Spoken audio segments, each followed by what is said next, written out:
I'm Jeff Altman, the Big Game Hunter, and you are listening to No BS Job Search Advice Radio, episode 1085. Welcome. So here we are on Wednesday, and I thought I'd do a salary negotiation show and how employers try to trick job hunters. Hope you find this helpful. Please give the show 5 stars in Apple Music.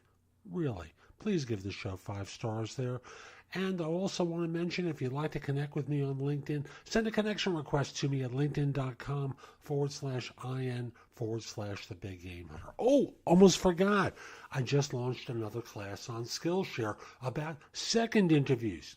Probably about 12 or 13 different videos are there designed to help you prepare for second interviews. Now, if you're interested in becoming a subscriber to Skillshare or becoming a Skillshare premium member, use the link in the show notes, and they'll give you 2 free months as part of your membership. The site itself only offers one, so you're getting an extra month if you use that link. And now with that, let's get going. I want to talk with you about one of those employer strategies when they're talking with you during your interviews or afterwards that's designed to get you to compromise on money. So I want you to think, first of all, that from the employer standpoint, their goal is to get you for as little as possible, and from your standpoint, you're trying to earn as much as possible. So often what employers will wind up doing is, well, I'll say it initially facetiously, it's show me the hand. They're showing their hand, and they're doing it in a way that's designed to talk you down. So, for example, they're going to tell you about, the economy is awful, or we saw this other person, they're really good. We're thinking about you, but, they're willing to take less than you. And, there are lots of these things that employers will say that's designed to finesse you. They'll say, we're not doing that well, our quarterly results, or whatever the nonsense is. And here's a couple of facts. Number one is that's their problem. Number two is, in the case of the other person, if they really think that person's better, they should hire them. Because if they are the best qualified person, that's the right person for them to bring on board.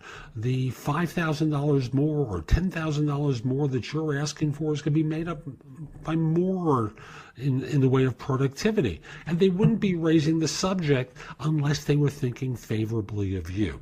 So they're trying to talk you down. So I just want to simply say to you, if they raise the subject of corporate earnings, we're having a down quarter this quarter, you don't really know how much they're making. And this group, if they're going to be cut, well, why would you want to join if they're going to be cut? And you really don't know what they're thinking, although I do think they're signaling something in having this conversation to you. Don't worry about what they tell you about other people. It's a deflection designed to finesse you.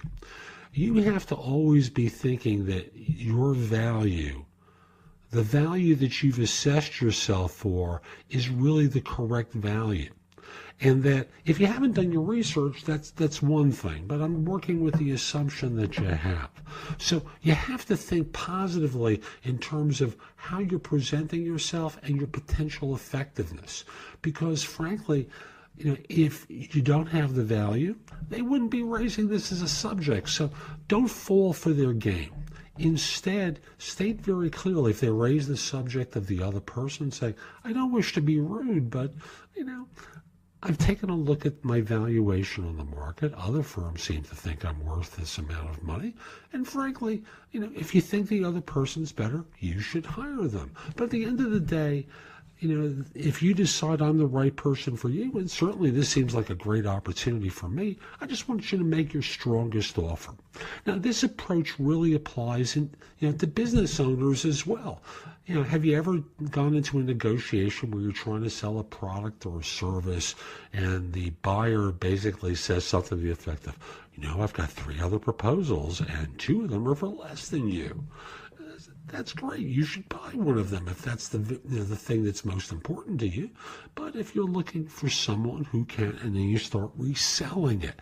So all the kind of deflections that come up are all designed to finesse you into taking less than your real value. Don't fall for it.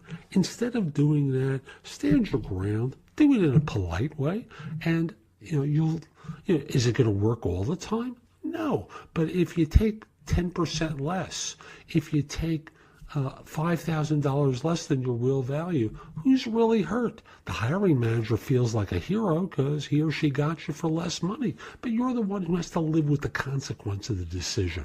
And at the end of the day, experience tells me it'll eat at your insides and it'll bother you. And since future raises are going to be based upon what you're currently earning, don't fall for the strategy. So that's today's show. I hope you found it helpful. If you did, here are a few ways to engage with me. First of all, I just want to start by saying that I no longer do recruiting. I coach people to perform at a high level. So again, I no longer do recruiting. But if you visit my website, which is thebiggamehunter.us, and look at the tabs on the top, you'll see a menu of choices available to you. First of all, you can hire me to do a resume and or LinkedIn profile critique, interview preparation, help you with a salary negotiation, answer your questions about your job search, advise you about a decision you have to make about a job offer. Those are all there as an option. I can do a job search makeover with you where we critique everything you've been doing in your search up until that point and come up with alternatives.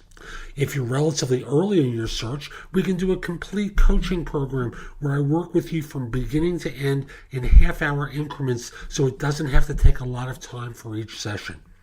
You can also connect with me on LinkedIn at linkedin.com/IN/thebiggamehunter. Mention that you listen to the show because I love hearing from folks who like it and are interested in my help. Again, linkedin.com/IN/thebiggamehunter. You can take my classes on Skillshare too and become a premium member for 99 cents for the first few months. I have a link in the show notes. Just follow that link, sign up, take my classes. Lastly, I want to mention to you, you can find a lot of information at thebiggamehunter.us, and at times it may seem like it's too much. So you can look at the best of my material at jobsearchcoachinghq.com, where I've curated information that you can watch, listen to, or read to help you find work more quickly. Again, that's jobsearchcoachinghq.com. I'll be back tomorrow with more, and in the meantime, I hope you have a great day. Take care.